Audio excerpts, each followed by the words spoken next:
Itimet Cagayan Valley, Bantay Pasada Assistance Program, makatulong kadagiti operator ken driver Ijay Quirino.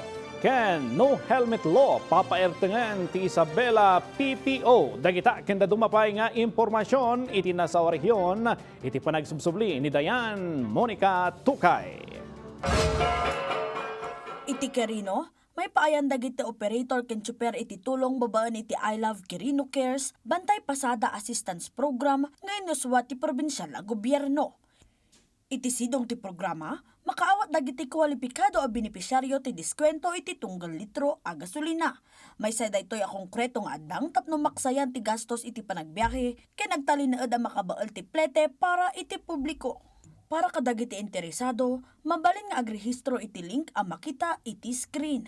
Mangrugi ti registration ita nga aldaw.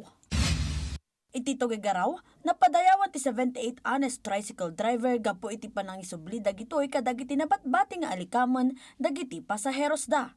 Sigun ken ni TRU OIC Dr. Reynaldo Ferrer, tinasawa pamigbigkat pasat iti kampanya ti mayor amay tandudo ti mapagpiaran, disiplinado, kan umno a serbisyo da iti sektor ti transportasyon.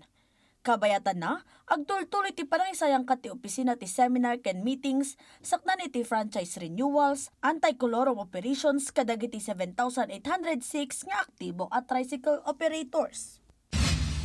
Ken iti Batanes, kaspas ti National Women's Month, insayang kat ti Local Council for Women iti ili ti Uyugan, ti educational tour a naawagan kas agrikultura para sa kababaihan, ang mga itandudo ti kabailan dagiti babai.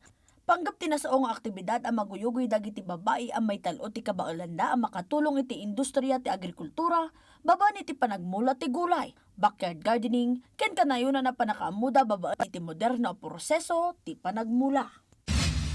Iti Isabela, papartangan ti Isabela PPO ti panangipatungpal ti no helmet law no sa dinno ginasgasot ang motorcycle riders ti mataktakwatan da iti dalan ti haan a sumursurot iti pagalagadan no agbabiyahe.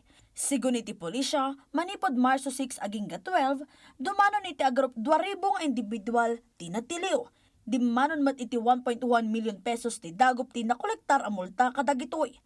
Balbalakadan mat ti pulisya dagiti umili nga sumurot iti paganurutan para mat iti kinadalgad da, ken maliklikan ti anyaman nga insidente, tapno pagtalinaed ti kinatalgad iti amin iti kalsada. Dayan Monica Tukay, para iti Pambansang TV, iti Baro a Pilipinas.